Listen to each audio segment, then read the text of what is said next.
The Witcher is an action role-playing game developed by CD Projekt Red and published by Atari in 2007. It is based on the novel series The Witcher by Andrzej Sapkowski, and by now nearly everyone knows The Witcher after the success of the third game and now even a hit Netflix series. It has become an important part of popular culture, but I doubt that the casual fans of the series would have ever touched this entry of the saga. The Witcher is the story of Geralt of Rivia, the famed White Wolf, a genetically enhanced monster slayer. After this point it is very hard to say anything about the plot of the game, since there are 3 different paths, which changes the storyline on each so much that you could have 3 different playthroughs with only some main elements being constant. You could team up with the Scoia'tael, a non-human terrorist, freedom-fighting group which fights for the nonsense ideals, claiming to want their old lands reclaimed and justice for their people. The other option is the Order of the Flaming Rose, a religious fanatic order of knights who worship the eternal fire, one of the largest religions of the continent, who believe that through the eternal fire everyone can be cleansed to be pure in this age of decadence. Also, there is a third option where you decide to side with neither to maintain a so-called Witcher neutrality, taking no stance in the matters since you are only there to do your job and not to meddle in the affairs of others. It is usually a question of morality and choosing the lesser evil, but in the words of Geralt himself, evil is evil, Stradamore. Lesser, greater, middling. If I'm to choose between one evil and another, I'd rather not choose at all. What is constant in the story though is that Geralt is found in the forest by his fellow Witchers from the School of the Wolf after years of being proclaimed dead. He is brought back to their stronghold of Kaer Morhen, where he is struggling to recall any of his earlier memories, thus putting the good old amnesia trope on the story, so you don't have to know anything that has happened in the books prior. A group of bandits named Salamandra attacks the stronghold to steal the mutagenic potions and formulate the genetically altered Witchers. Fortunately, with the help of his fellow monster slayers and worst love interest ever, Triss Merigold, they are able to defend the castle. At the end of the encounter though, the bandits manage to slip away with the Witcher secrets, so Geralt and friends decide to go in 4 different directions to find out more about the thieves. The White Wolf decides to go to Vizima, the capital of Temeria, but he is stopped on the outskirts of the city since there is a quarantine because of the plague being present in the area.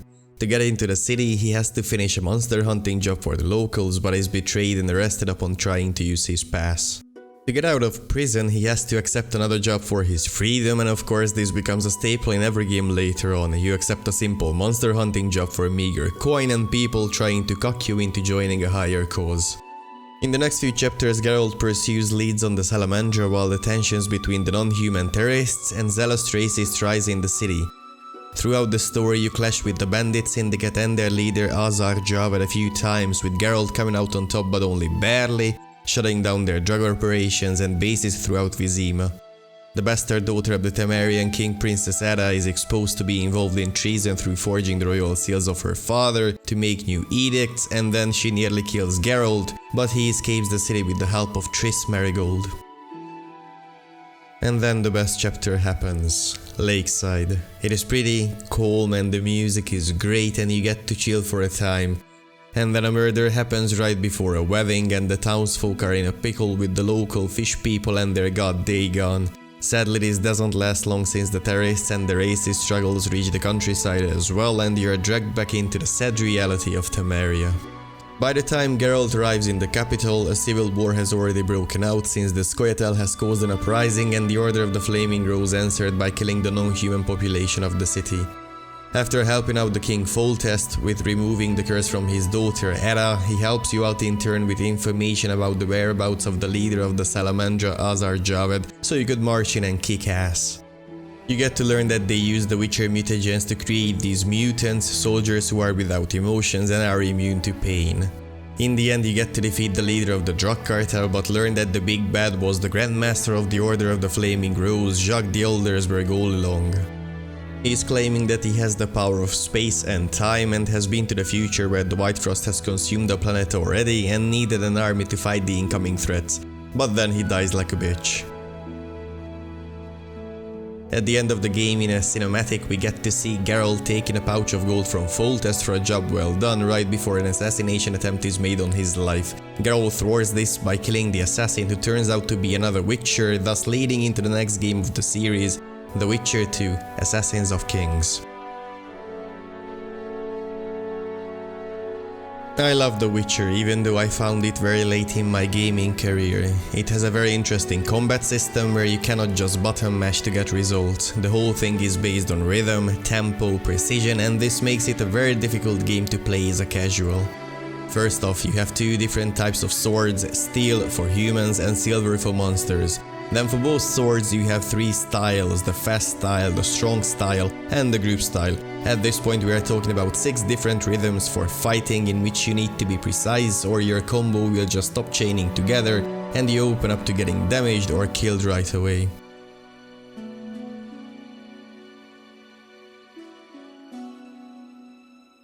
Then you have your Witcher signs, which are the magic used throughout the series, then your potions, blade oils, alchemy galore.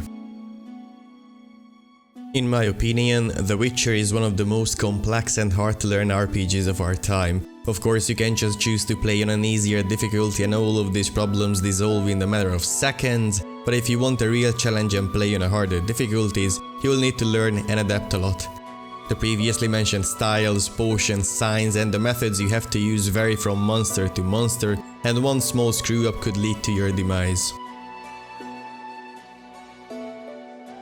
The game also offers a lot of mini-games, from dice poker to fist fighting, but even manages to touch upon collecting cards for, well, how should I say this, romancing certain characters. These people range from the main romance options of Triss or Shani to peasant girls or prostitutes you can find on your way.